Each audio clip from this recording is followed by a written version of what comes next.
Olá, pessoal, tudo bem?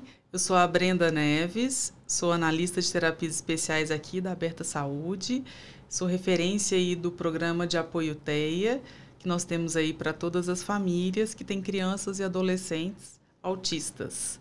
E hoje é o nosso primeiro videocast com a nossa convidada especial aqui, a Cristina Villefort, que veio gentilmente aí, né, aceitou o nosso convite. Muito prazer. Para esse primeiro videocast aí tão importante, que vai ser um espaço de diálogo, de comunicação, de relação aí, especialmente com as famílias e com o público em geral, que tem aí experiências no cuidado, né, com as crianças e adolescentes autistas.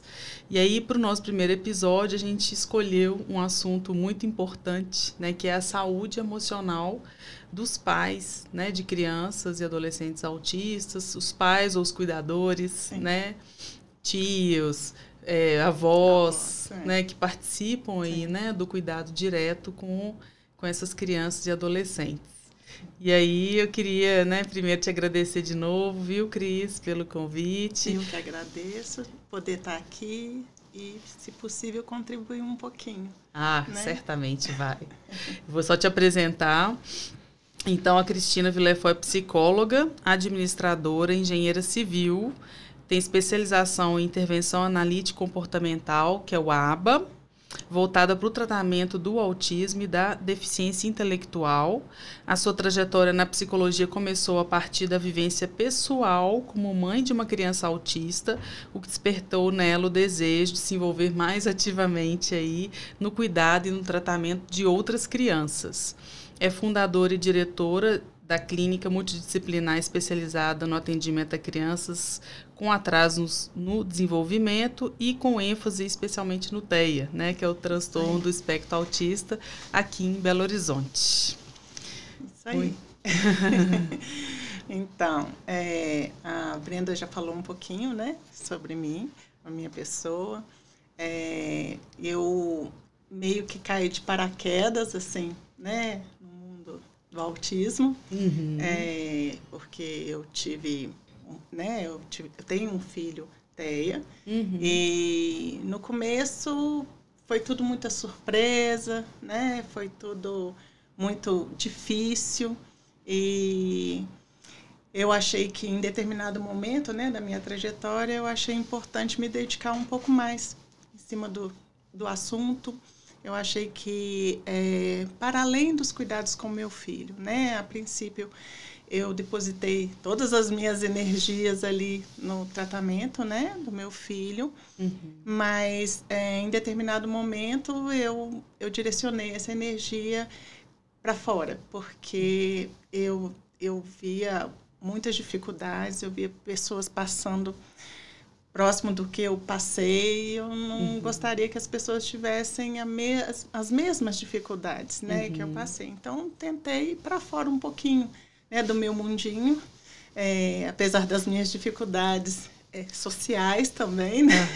Mas, assim, eu acho que consegui o meu propósito, venho conseguindo fazer, né, um trabalho do qual eu me orgulho de fazer parte, sabe? Eu acho que é um trabalho muito recompensador, assim, o fato de você poder estar acolhendo e ajudando, né, as pessoas, ele é muito satisfatório, né? Quanta generosidade. Isso mesmo. Então, assim, falando um pouquinho, né, da minha história. Sim, por favor. Quando eu tive o diagnóstico do meu filho... Hoje ele está com qual idade? Hoje ele tem 13 anos. 13 anos. Está adolescendo. Já adolesceu, tem tempo. Adolesceu.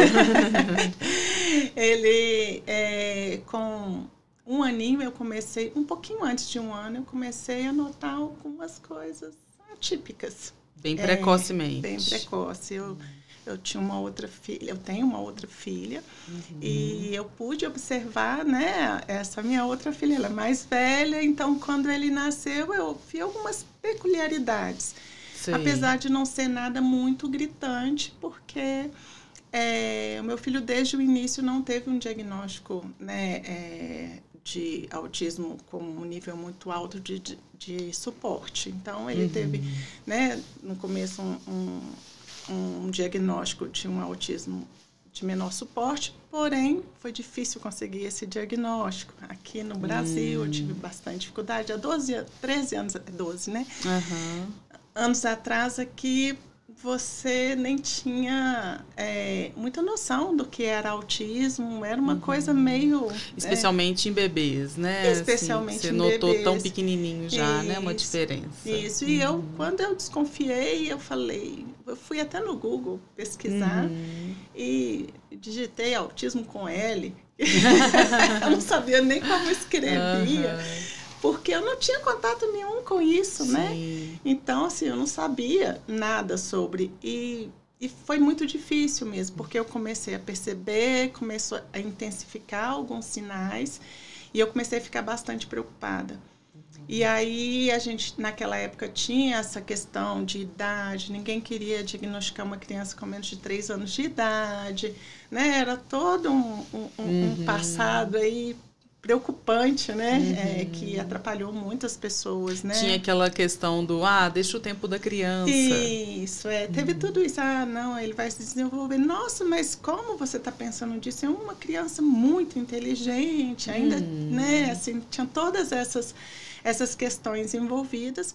E aí, nessa época, eu desisti aqui, porque eu fui em vários especialistas, dei uma desistida e falei, eu quero isso bem... Assim, o tratamento, eu tive alguns profissionais que me acolheram e falaram, ok, vamos tratar sim como autismo, vamos fazer as intervenções, mas mesmo assim, o que estava sendo proposto para mim não era algo que a literatura propunha, sabe? E aí eu fiquei realmente muito insegura e resolvi ir um pouco mais a fundo disso. E aí viajei, busquei um diagnóstico fora e, para minha surpresa, foi muito simples, né? Assim, em 2 dias dentro de um hospital, assim, no qual eles fizeram muitos testes, muitas avaliações com vários profissionais. Eu saí de lá depois de 2 dias com um diagnóstico, né? Então, assim, e aí foi uma luta para tentar colocar a orientação que me foi passada em prática aqui. Aqui no Brasil foi muito difícil, porque a gente não tinha muito essa cultura de uma intervenção mais intensiva, precoce. Tudo isso era uma barreira para mim. Mas aos trancos e barrancos, e com a ajuda de profissionais muito capacitados que se empenharam em aprender juntos e uma busca assim, eu também não era uma mãe fácil, uma mãe que realmente era insistente e às vezes mesmo a pessoa acabava cedendo, né, em prol de, bom, ok, vamos fazer uma experiência, na insistência, vamos ver no que vai dar. E isso foi muito benéfico para o meu filho, né? Eu tenho plena consciência do quanto isso foi importante para ele, né? De você insistir, não desistir. Não desistir, né? Então, eu vejo que hoje está tudo muito mudado, ainda bem. Né? Isso mudou muito. Eu falo que, assim, da época que meu filho teve o diagnóstico para hoje, você vê graficamente, assim, os estudos, assim, um boom, sabe? As pessoas realmente se aplicaram nisso aí. Isso foi maravilhoso, né? Então, a gente tem muita onde se embasar hoje, muita coisa para poder consultar, sabe? As pessoas hoje que buscam, não ficam mais naquele limbo que eu fiquei, sabe? Lá atrás. Então, assim, para além disso, a gente também teve um aumento, né, de profissionais que realmente entendem do assunto. As pessoas se dedicaram a estudar mesmo, se especializaram, né? Então, a gente vê isso acontecendo até hoje, né? Isso continua melhorando.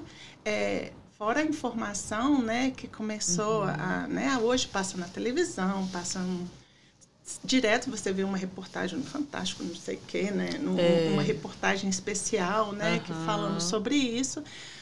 são muitos convidados, né? As pessoas surgiram. A questão da internet, né? Do Instagram e de redes mesmo, né? Sociais, fizeram com que essa informação ela não ficasse ali, mas ela fosse para o mundo, né? O lado positivo aí, né, da internet Exatamente. contribuiu muito, né, com a divulgação, né, com a informação mais ela ajuda apurada. E atrapalha também. Ajuda e atrapalha. Estou falando do lado positivo por isso, porque tem o lado sombrio, né, infelizmente. Tem né? Um lado de... Além do lado de pessoas usarem esse espaço para fazer mau uso, né? Ainda tem as pessoas que se aproveitam, né? Sim. Isso até é um ponto importante, de repente, da gente conversar mais ali na frente, sobre, né, embarcar em terapias experimentais, né? É algo que não são científicas. Isso, é algo que não tem uma comprovação científica, né? Evidência científica mesmo. Então, realmente a gente... Mas está aí, né? Tem informação, a gente tem que saber filtrar, né? E é importante saber filtrar. Sim. Agora, aproveitando que você está, né, dizendo aí dessa caminhada inicial, né, com o seu filho, como que foi, assim, o processo também de aceitar? Porque me parece que você ficou com aquele incômodo, né, ali com você. Tem alguma coisa, eu quero saber o que é, não vou descansar. Isso, No começo, Brenda, assim, a gente escuta. Você é doente com doença, né? Você se preocupa demais, você não... seu menino não tem nada, vai buscar outras coisas para encher sua cabeça, né? Então, assim, a gente escuta muita coisa que a gente acaba se questionando, sabe? Gente, não é possível que tenha algo que realmente não esteja de errado. Eu tenho um comparativo da minha outra filha, mas será que as crianças são tão diferentes assim? E aí eu comecei a observar mais, sabe? Observar mais nos contextos sociais e coisas bem atípicas. Meu filho era... Assim, imagina uma criança insistente, persistente em algo que ele tivesse interesse, assim.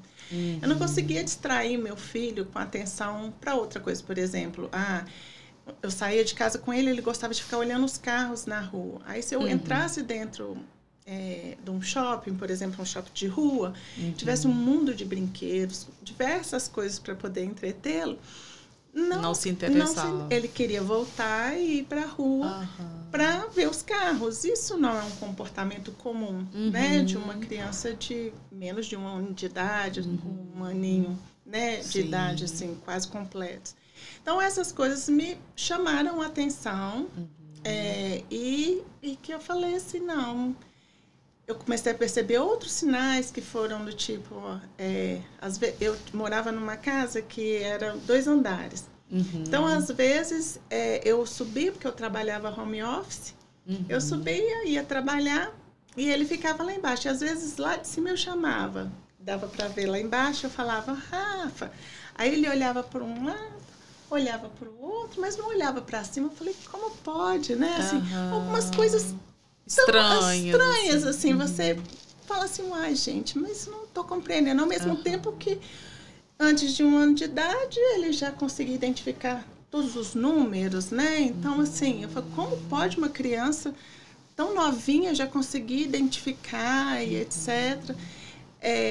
Notei coisas como a falta do apontar, que ele não apontava para as coisas, uma dificuldade, uma atipicidade no falar, sabe? Que ele, às vezes, não pedia muito como função de mando, que a gente chama aí, um termo mais técnico, né? Mas, de fazer assim, um apelo, de fazer uma demanda. Pedido.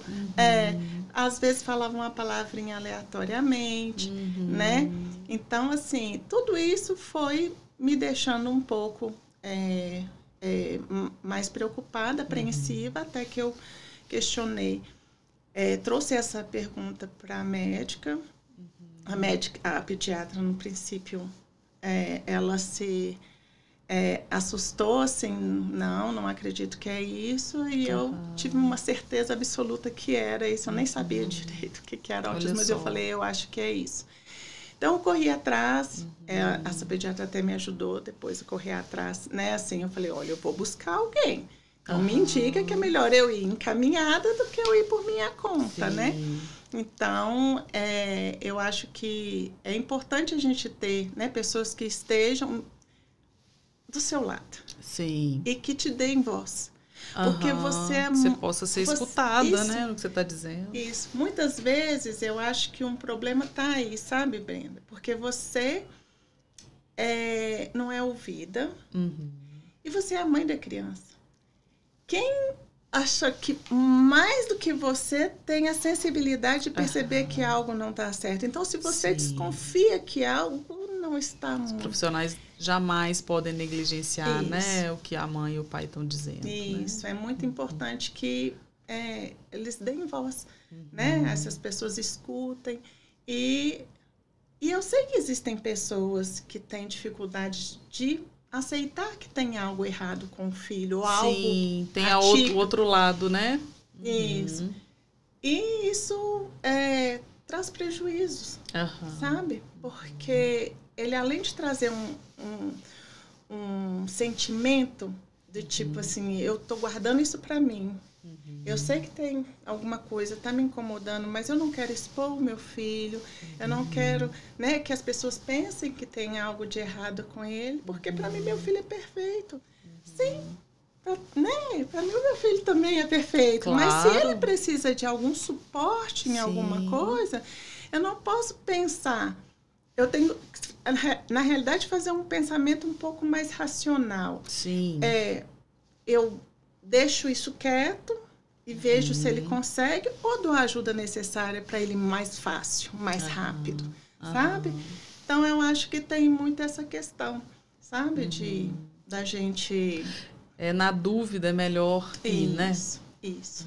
Melhor tirar essa pontinha esse pontinho de interrogação da cabeça. Porque às vezes o pai e a mãe vê aquele comportamento que está achando estranho, né? Ou algum, né, não está cumprindo o marco que se espera, né, para a idade. E pode ser muita coisa mesmo, né? Não necessariamente só, né, o autismo, pode ser outra coisa em jogo. E nada melhor do que os profissionais para verem e te ajudarem, né? Assim. Porque você pode ser especialista no seu filho.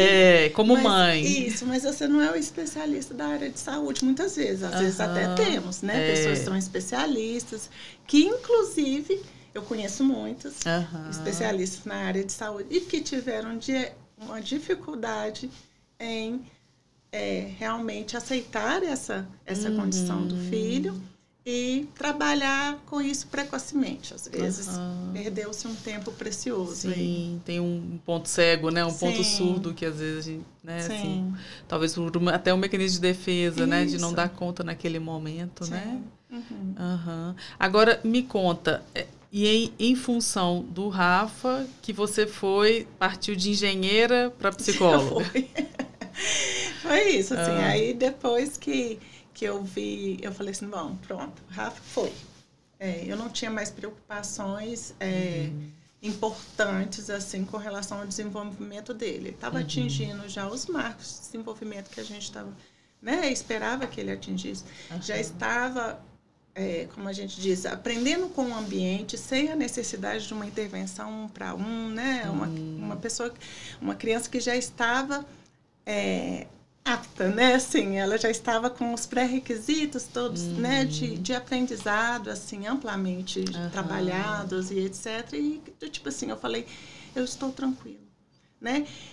É assim, muitas pessoas tendem a querer uma cura para o autismo, né? E a gente tem que entender que sinais, né? O autismo não vai embora. Não. Você nasceu com ele, você vai ter, né? Então, assim, é uma condição sua, né? Um transtorno. Então, ele não vai embora. Então, eu não vou deixar de ser autista. Então, a gente tem que entender que, assim, diferenças os nossos filhos vão ter. E é importante a gente lidar bem com isso. Todos somos, né, diferentes. Aceitar, porque você imagina você ter uma pressão de ter que conseguir... viver uma vida que não é sua, sempre além do seu limite, sabe? Tem que alcançar um ponto ideal, né? Que, inclusive, é difícil, né? Assim, como alcançar esse ponto, né? Ele é muito do ponto da fantasia, inclusive. E né? do ponto de vista de quem? E de quem, né? Né? Quem está Então, esperando assim, isso, né? A gente comete muitos erros. Eu cometi assim, que eu realmente tenho... coisa só de pensar dele, sabe? Porque é isso. Meu filho caminhou muito bem, respondeu muito bem a todas as terapias, estava indo ótimo. E o que a gente fica querendo? Mais, mais, mais e mais. E teve um dia, em determinado momento, que a gente estava numa discussão no carro, eu não me lembro muito bem o assunto. Ele só me falou assim, as palavras foram: mãe, você acha que eu queria ser assim? E não conseguir te entregar do jeito que você gostaria que eu entregasse? Não é por minha vontade, é porque eu não consigo. E as lágrimas desciam. Nossa, que forte. E eu senti isso como se fosse assim... foi um choque de realidade, assim. Foi o que me despertou para o tipo... Cadê o limite? Cadê o meu limite? Sabe? Né? Ele te barrou, né? Ele me barrou. E ele colocou o limite dele. Ele falou assim, olha, eu tento, eu faço dentro do que eu consigo, sabe? Que bom então, que ele conseguiu verbalizar. Nossa, né? Mas você pensa, né? Nossa, deve ter sido duro. É muito difícil, até mesmo por serem crianças que têm dificuldade na comunicação, de se expressar, muitas vezes. Especialmente, é um ponto caro, né, pro autismo. Isso, e ele conseguir, né, transparecer assim para mim, falar tão claramente comigo algo tão importante para ele, foi assim, foi assustador para mim pensar o tanto que eu estava passando do limite. E me fez refletir muito e pedir muitas desculpas para ele mudar totalmente o meu comportamento, né? Então eu penso que a gente tá aí, a gente tá aí para aprender. Às vezes a gente erra mesmo, às vezes a gente tem muitos excessos, às vezes a gente impõe o que talvez seria a nossa vontade e nem é a vontade do outro, né? Então, a gente tem que ter alguns cuidados e fazer algumas reflexões sobre isso. Sim, sem dúvida, sem dúvida. Nossa, que forte esse relato, né? Sim, é uma coisa... E eu imagino que na clínica isso deve acontecer, né? Hoje, profissionalmente, você dizendo, né? Assim, às vezes acontece, né? Assim, isso talvez seja um dos trabalhos que vocês devem fazer em relação à saúde dos pais, né? Porque... existe, às vezes, uma demanda, talvez numa avaliação técnica, né? Assim, vamos dizer assim, que a criança demandaria X número de frequência de sessões e especialidades, etc. Mas tem a condição da criança, né? Também, né? Assim, e como manejar isso com os pais, né? Assim, porque eu entendi que você caiu a ficha na hora que ele te falou, né? Assim, mas hoje, profissionalmente, você consegue exprimir isso para as famílias? Sim, é um assunto dele sempre muito delicado, porque ele tem a ver com perda de direitos. Então, muitas vezes, os pais associam uma coisa atrelada à outra. Então, assim... O que eu busco conversar, né, assim, muito com a família é, assim, que a princípio, assim, logo, assim, não a princípio, mas assim, que ele busque um profissional da confiança dele. Primeiro. Primeiro. Busca um profissional da sua confiança e que você entende que ele irá respeitar que realmente a profissão dele, né, diz sobre aquilo, né, o que a criança, quais são os limites, quais são, né, as habilidades, as potencialidades da sua criança, que ela consiga respeitar tudo isso, né, esse profissional, e que seja de sua confiança, sabe? Que você fale assim, ok, o que você está me propondo realmente, eu acredito que seja o suficiente. Esses são os casos de maior sucesso. Sabe? Porque quando eu começo a pensar assim, ele está fazendo X horas, eu nem sei porquê, ele tem direito a Y horas e etc e tal, mas não entende que às vezes não é, né? Aliás, a criança não necessita, ou então porque ela fica extremamente cansada e aí os comportamentos que virão a partir daquele cansaço vão atrapalhar, né?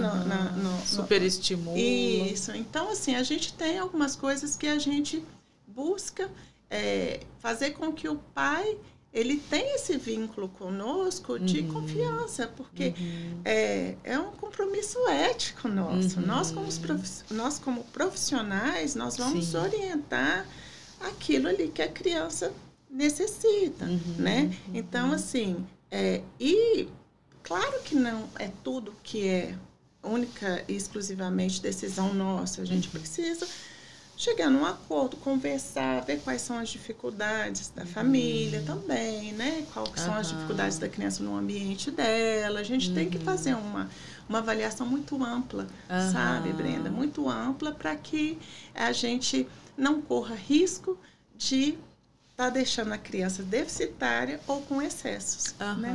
Para que sim a terapia caminhar fluida. Para a gente ver de fato. E ver, né? Ver de fato os benefícios dela, né? Sim. A aquisição de habilidades da criança, né? Isso é muito importante. Mas é um ponto sensível, porque muitas vezes eu tenho também aquela busca. Eu tenho uma expectativa muito alta, às vezes, de algumas coisas. Muitas questões rodeiam isso aí. Então, a gente tem a questão da intervenção precoce, que a gente sabe que, né, que quanto antes a gente correr atrás, melhor. A gente tem a questão de a criança, muitas vezes, ela tem um nível de suporte maior. Então, assim, as crianças não andam linearmente. Então, por exemplo, eu tenho 2 crianças que entraram em terapia juntas. Certo. E uma está caminhando mais do que a outra. Mas, possivelmente, a outra tem mais barreiras de aprendizado, que é essa daqui. Mais problemas, às vezes. As barreiras, elas podem ser diversas, né? Pode ser desde comportamentos, né? Do tipo disruptivos, podem ser a questão da dificuldade da aquisição mesmo de repertório por uma deficiência intelectual ou algo, né? Porque a gente... O próprio contexto, né? Social, contexto, familiar. Isso. Né? Então, a gente tem variáveis, né? São variáveis importantes. E, assim, muitas vezes eu pego esse comparativo, ele é muito forte, né? Muitas vezes porque a pessoa acaba que ela tem grupos, né? Tem.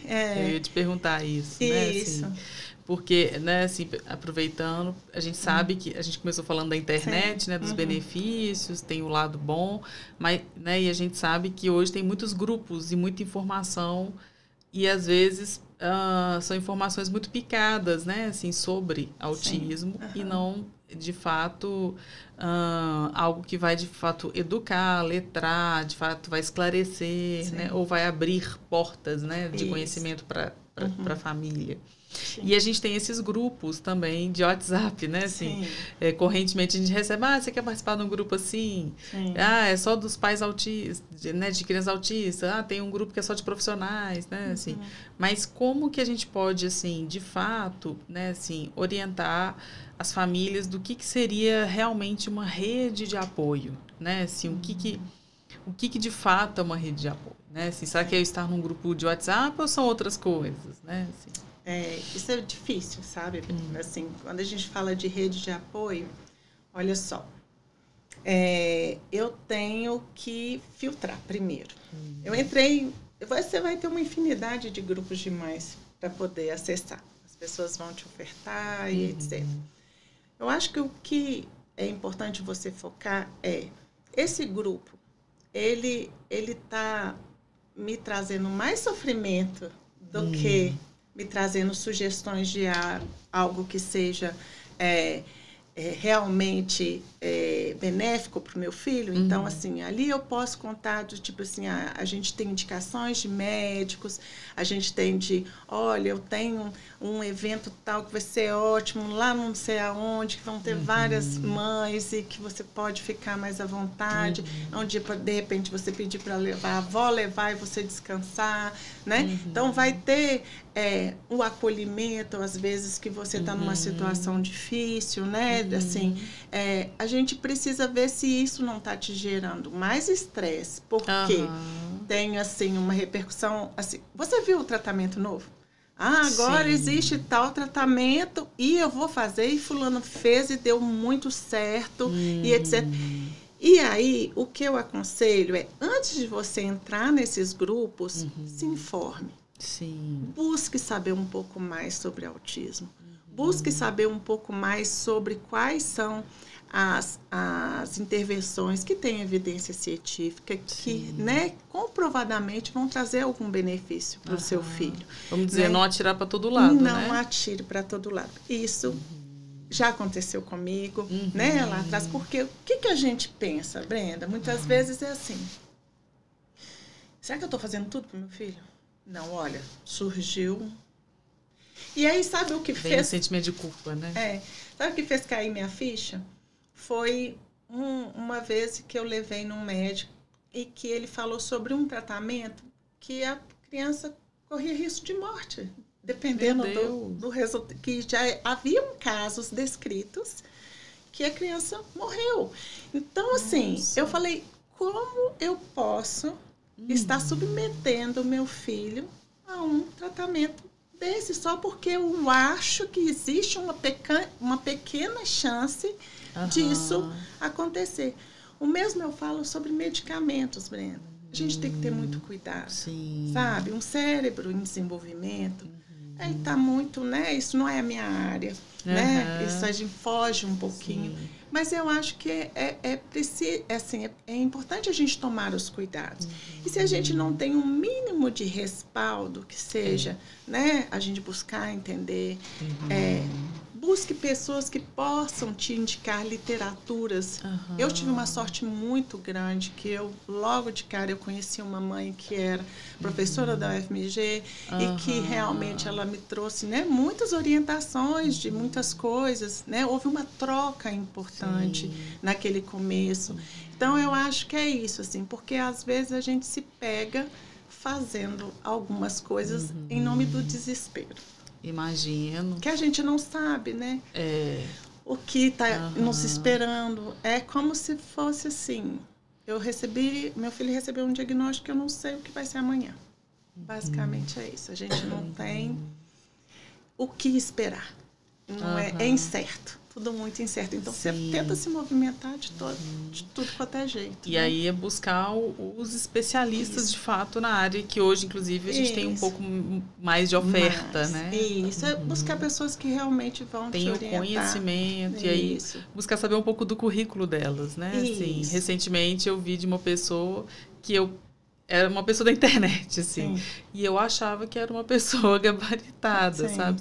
E aí eu fui procurar saber melhor. Não era uma pessoa que está tipo surfando na onda, vamos dizer, sabe? E temos muitos. Porque de fato tá um mercado, né? Assim, mas os olhos estão muito mais voltados, né? Assim, para esse público neste momento, né? Mas a gente precisa cuidar demais, né?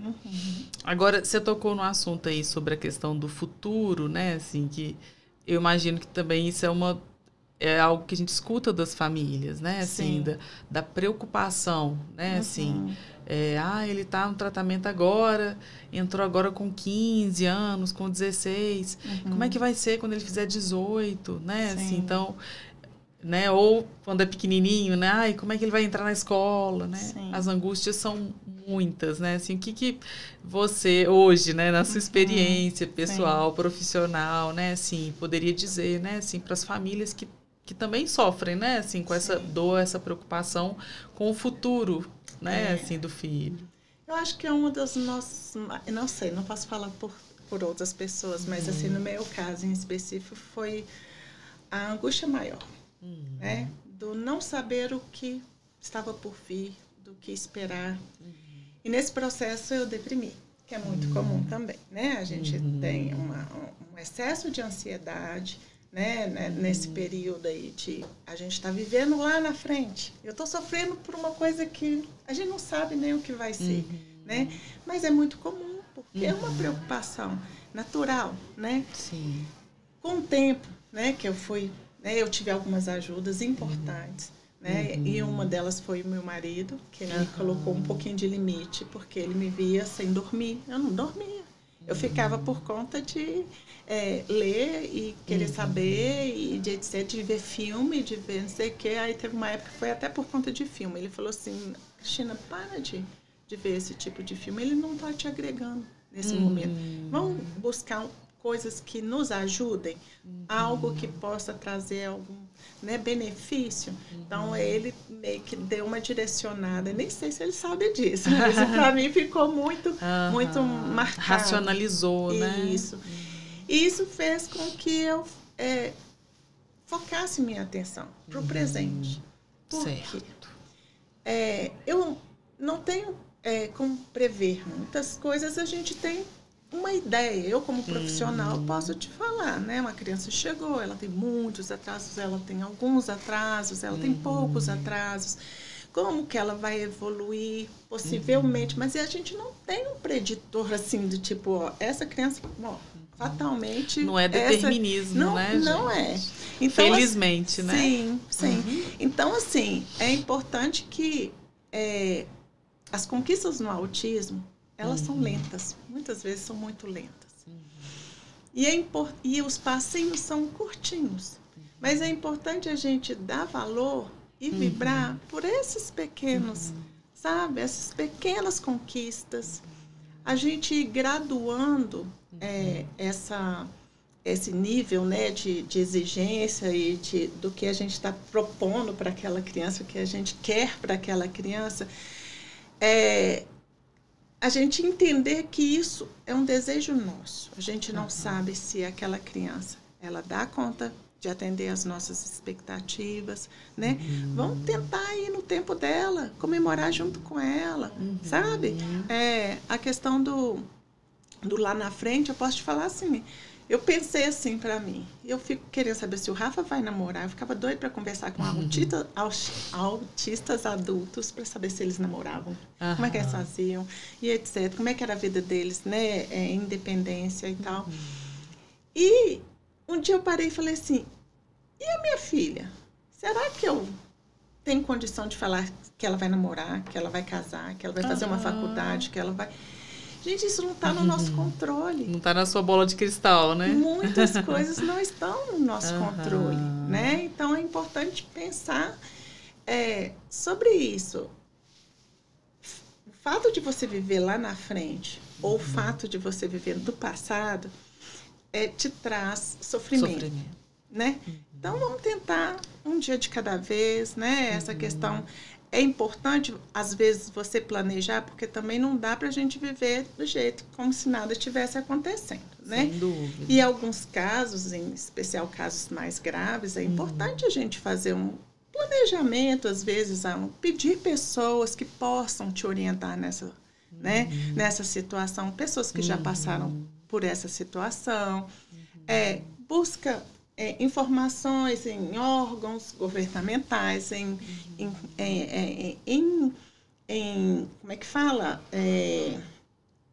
Organizações, né? Que a gente tem várias, né? Assim, que você pode levar a sua criança, que você pode trocar informações com pessoas que tenham um direcionamento, porque eu acho que ainda existe muita falta de informação, sabe? Sobre algumas coisas, até de Os direitos pais ainda mesmo. se sentem muito solitários aí nessa jornada. Isso, assim, às vezes, por não saber onde começar a procurar, onde começar a buscar, e às vezes ficam meio que se sentindo de pé e mão atado, não tem ninguém para me ajudar, né? A gente estava falando sobre rede de apoio, né? Lá atrás. A gente começou sobre os grupos. Sim. Mas a gente tem outras, né? Fontes de a gente tem que... Como saber... como ampliar minha rede de apoio, né? Então, olha... primeiro, você tem que aprender a não boicotar a sua rede de apoio. Isso é o mais importante. Cristina, você está doida? Alguém vai querer boicotar uma rede de apoio? Euzinha. Por quê? No momento em que eu preciso de alguém para cuidar do meu filho, Mas aí eu chego lá e dou 1 milhão de orientações para ele. Se você fizer isso, se você fizer aquilo outro, aí não sei o quê. E eu tô morrendo de ansiedade porque eu acho que aquela pessoa não vai saber cuidar do meu filho e etc e tal. Inviabiliza, né? Eu deixo a pessoa o quê? Mega insegura. Ou então, se eu faço o contrário, só largo ele lá, ó, se vira.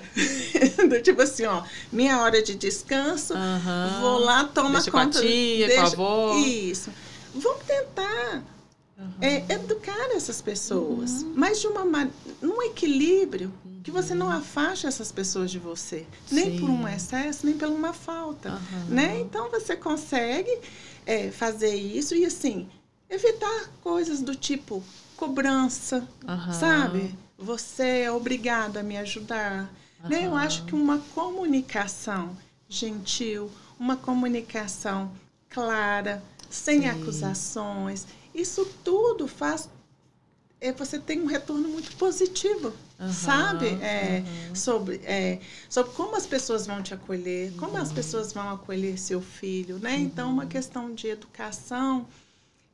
Não só para essas pessoas, mas sociedade de uma forma geral, né? Agora, eu imagino que muitos pais podem estar numa condição quase de burnout, né? Assim, limite de estresse com os cuidados com o filho, que às vezes são crianças ou adolescentes que exigem muito apoio, né? Assim, e, enfim, a rotina diária, ela não é fácil, né, Cris? E como ajudar, assim, como, né, assim, acionar um alerta, né, assim, de que o pai e a mãe, eles precisam de mais apoio, de mais ajuda, de que ele precisa se cuidar, né, assim, porque eu imagino que isso deve interferir na qualidade de vida do casal, né, assim, na vida diária, na rotina, nas festinhas, na relação com os familiares, né, assim.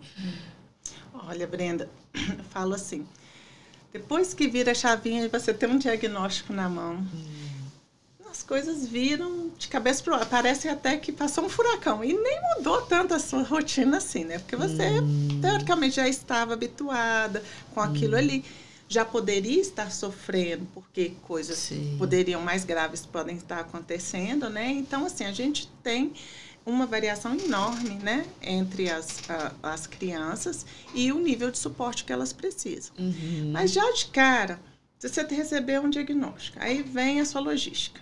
Poxa, eu tenho que levar meu filho na terapia de manhã, eu tenho meio da tarde, aí depois tem crianças que têm uma rotina, assim, quase CLT, né? Isso, aí você fala, como eu vou conseguir dar o suporte? Aí, além disso, você tem um outro filho, que você precisa dar atenção, aí vem a culpa por você não estar conseguindo dar atenção para o seu outro filho, não consegue um tempo de qualidade com seu marido, e aí isso tudo vai virando uma bola de neve. Para além disso, Brenda, a gente tem os próprios comportamentos desafiadores para a gente, né?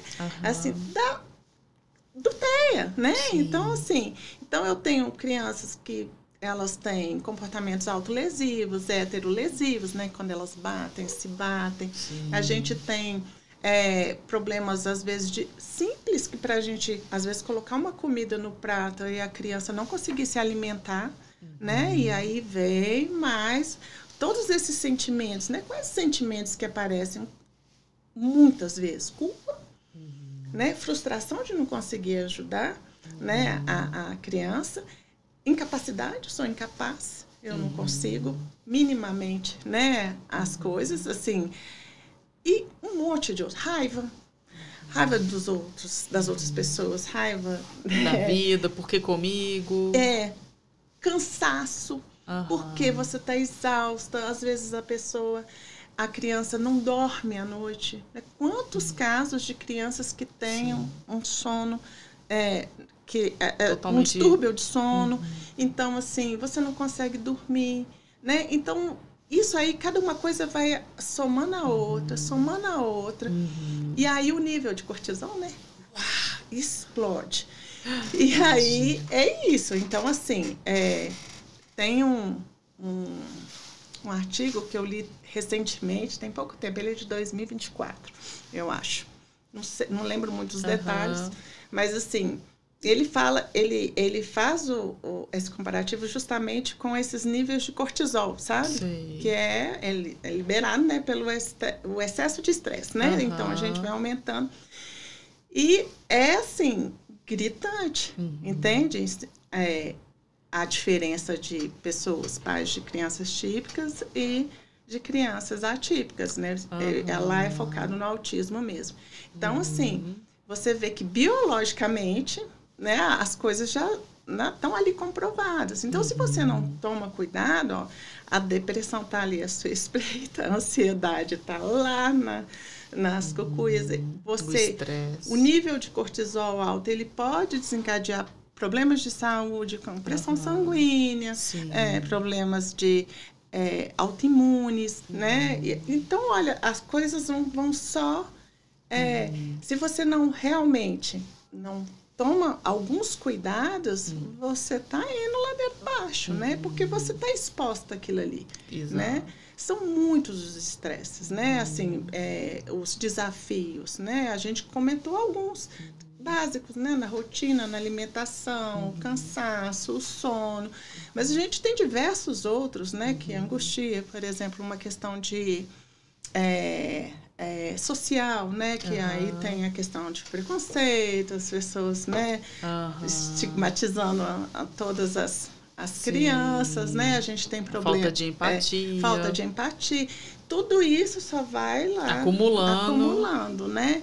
Então, assim, realmente é preciso ter alguns cuidados, né? Com relação a isso, porque muitas vezes o que eu já pensei, e eu escuto algumas mães falarem comigo, é assim... Quem precisa de ajuda agora é o meu filho, não sou eu. Eu posso ficar para depois. Ele que precisa de ajuda agora. E aí, a gente está cometendo um erro. Um equívoco, né? Um equívoco. Eu brinco com alguns pais que eu falo assim, sabe aquela explicação do avião, né? Assim, que eles explicam, né? Se acontecer alguma coisa, uma despressurização, você tem que colocar primeiro em você e depois no seu filho. Isso.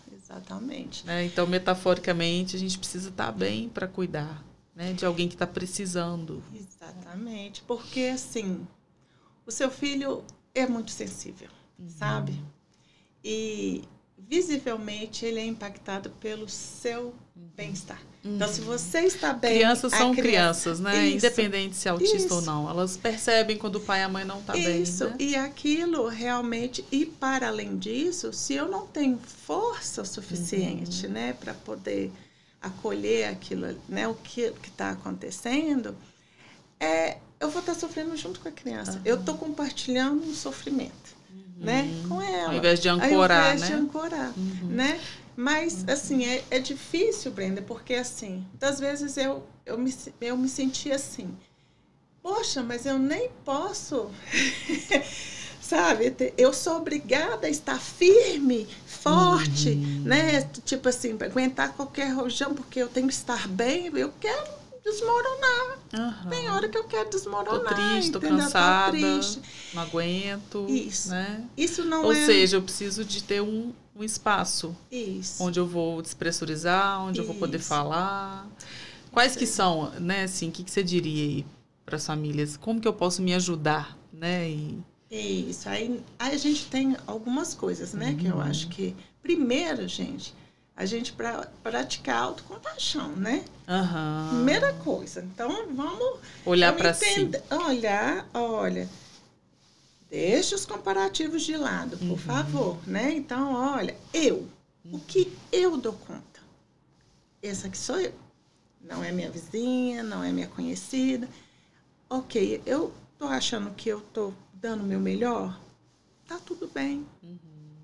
É isso aí mesmo. É isso que eu consigo dar, né?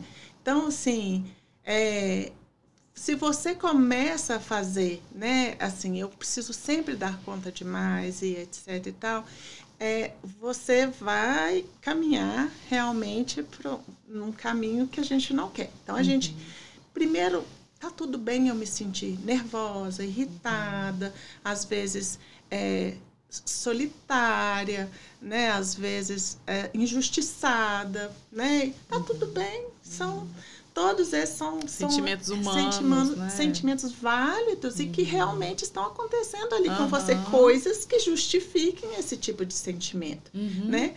Então, você não tem que se achar uma pessoa pior porque você está tendo esse tipo de sentimento. E né? às vezes até impaciente, né? Isso, sim. Muitas vezes as crianças deixam a gente... Mãe, é claro que a gente vai ficar. A gente está com um nível de estresse tamanho, né? Então, assim, a gente tem como fazer isso, né? Buscar a rede de apoio e aquilo, né? E essas redes de apoio são familiares, amigos próximos, que a gente vai conversar com eles. Fale abertamente com eles sobre isso. Eu acho que uma das questões que fica muito latente, Brenda, é que, assim, às vezes as pessoas não evitam falar sobre o assunto, porque acham que esse é um assunto muito incômodo, vai incomodar a outra pessoa, ou é um assunto chato que não possa ser trazido. Ainda tem tabu, né? Assim. Tem os tabus. Então, assim, esse momento tirei para socializar, não vou comentar sobre nada disso. E isso acaba te afastando da sua rede de apoio, porque a pessoa pensa assim, não, mas fulano tá tão bem, né? Olha, você vê, encontrei com ela lá, tá tinindo. Essa pessoa vai saber que você tá precisando de ajuda? Não fale abertamente com as pessoas. Não tenha medo de pedir, né? De falar assim, fulano, você pode me ajudar hoje? Só uma horinha. Preciso de uma horinha para fazer alguma coisa, né? A gente precisa que a pessoa entenda, vamos ficar livre desse cortisol aí também, né? Vamos lá, vamos fazer uma ginástica, né? Num momento que der. Algum momento para você. Isso. Às vezes, esses momentos são picadinhos durante o dia. Então, são 20 minutinhos aqui, 10 minutinhos ali. Mas tire esse momento não para resolver outros problemas. Tire esse momento. Para ter o seu momento. Para fazer um mindfulness, para poder, um respiro. Um respiro, fazer alguma coisa que você quer fazer, ou dormir, né? Porque muitas mães tiram para dormir, porque não consegue dormir. Estão então, cansadas. Tira um cochilinho, vamos tentar alimentar melhor, dormir melhor, né? E sobre as redes de apoio, a gente pode... aquilo que eu falei, não afastá-las, né? Trazer elas já junto de você. E os grupos também fornecem essas possibilidades. Até mesmo porque, às vezes, as mães combinam entre elas programas em que elas estão lá, falam assim, aqui eu não tenho que me preocupar se meu filho está ali batendo no coleguinha, se ele está ali fazendo um inapropriado. Tá tudo bem, sabe? Esse ambiente eu me sinto bem. Segura, também. Né? Aceita. É importante que a pessoa não se feche, não se isole, porque isso vai trazer prejuízos, né? E quando eu me isolo, eu não exponho. Quando eu não exponho, eu aumento a questão do estereótipos, eu estigmatizo as coisas. Então, eu tenho que educar para diminuir isso aí. Você entende? Entendo. Então, assim, são muitas coisas que a gente... Por último, só para a gente finalizar aí. Quando que a pessoa precisa ligar um alerta de que, de fato, ela precisa de um apoio psicológico mesmo, né? Como você contou até da sua experiência, que chegou um momento que você deprimiu, né? Ficou negativado mesmo, né? Assim. Sim. Porque existe, né? A gente fala, as clínicas às vezes falam, aqui tem orientação de pais, treinamento de pais, mas me parece que é um pouco diferente de um atendimento psicológico, de fato, para individual, para aquela pessoa, né? Para o adulto ali, para o pai e para a mãe. É muito diferente. Numa orientação parental, eu vou estar recebendo orientações para que eu possa lidar com situações adversas que eu estou tendo com meu filho. Né? Então, eu vou aprender caminhos nos quais eu vou acessar melhor o meu filho, eu vou estar aprendendo como ensinar o meu filho várias coisas. E muitas vezes as coisas acabam se misturando, porque muitas vezes você tem que acolher o pai, porque... Você está dando o lugar de fala para ele, né? Então, assim, e aí eles confundem isso. Porque do tipo, mas eu já tenho orientação como psicólogo. Essa terapia, ela não é para você, né? Individualmente. Ela é para você conseguir estratégias para trabalhar com seu filho em casa para ter melhores, né, melhores manejos, comportamentos e etc.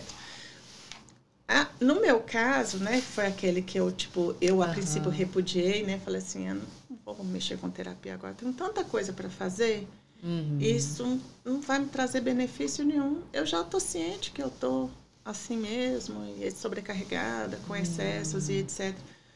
Mas é importante você tratar, porque, assim, principalmente coisas como depressão, ansiedade, né? Isso tem, a longo prazo, consequências disso, né? Então, se uma depressão não tratada, ela volta muito pior depois. Então, a gente tem coisas que a gente tem que ter muito cuidado mesmo. Não pode ignorar, Não né? pode ignorar. Se ignorar, né? Vamos dizer assim. Isso. Então, assim, olhar para você mesmo, né? Aceitar que você... aceitar a condição do seu filho, né? Aceitar que você está podendo fazer... que você está fazendo o melhor que você pode. Busque um terapeuta que conheça um pouco de autismo, para ele entender o que você está passando, as suas trajetórias, né? Porque muitas coisas são similares, né? A gente pode dizer que muitos sentimentos são compartilhados, né? Entre as mães de criança ou pais, né? A gente fala muito mães, mas a gente sabe que tem pais cuidadores, avós cuidadores, né? Então, a gente não pode restringir esse público assim. E até mesmo para as coisas não desestruturarem, porque às vezes a gente sabe que as coisas desmoronam. Então, a gente tem divórcios, né? Porque muitas vezes não dá conta de manejar aquela situação. A gente tem que olhar para o cuidado com os outros irmãos e filhos também, com cuidado, para que eles não adoeçam também. Sim, né? tem os porque, irmãos. Né? Porque você está numa situação e que, mas você não está precisando de atenção agora, não. Né? Você não está bem, né? Então, assim, é importante você buscar ajuda. Né? E quando isso acontece? Quando seus pensamentos começam a ficar assim como o outro, tipo, eu sou culpada de tudo que acontece, nada funciona e nada dá certo, tudo continua tudo tá errado, ruim, né? Tudo tá ruim, eu não quero fazer as coisas, porque se eu me expor, eu vou lá, eu vou ter mais, prejuízos do que... tipo assim, eu vou ter situações aversivas que eu não quero, né, me expondo. Né? Então, assim, quando começa esses sentimentos de você começar a querer ficar mais reclusa e etc., é um sinal de alerta que precisa ser acompanhado. Sim. Fora isso, os excessos, né, que você, dependendo da pessoa, começa a ter sinais da ansiedade. Então, Sim. eu começo a ter algumas crises de ansiedade, dores no peito, tremedeiras, suadeira, crise de pânico, né? Então, é importante ficar atenta aos sinais para buscar ajuda, né? O quanto antes. Se cuidar, né? É isso aí. Ai, ótimo. Adorei a nossa conversa. Ai, eu também. Muito bom. Quero agradecer muitíssimo mais uma vez, viu, Cris, pela sua vinda, pela sua generosidade em compartilhar aí, né, um pedaço da sua vida. Estou à disposição, assim, realmente, eu acho que todas as vezes que precisarem pode me chamar, estou à disposição mesmo, né, que eu acho que é importante, às vezes a gente não tem o contato, às vezes, quando eu posso ter o contato pessoal com a pessoa e a gente compartilhar essas coisas pessoalmente, sempre que eu posso, eu faço. Sim. Mas nem sempre isso é possível, né? E, de repente, assim, dessa forma, a gente consegue acessar mais pessoas, né? É verdade. Que muitas pessoas possam fazer um bom usufruto, né? Dessa nossa conversa, da sua experiência, né? Isso. Eu não quero dizer que que eu estou longe de poder ter abarcado todas as variáveis, né? E as pessoas passam por situações muito diferentes, né? Eu não posso dizer que isso acontece com todo mundo. Sim, cada história é única mesmo. Cada história é única mesmo, mas eu fico feliz de poder compartilhar. Muito obrigada. Obrigada a você. Então, esse foi o nosso primeiro videocast do programa de apoio TEA aqui da Aberta Saúde. Nos vemos aí nos próximos. Até!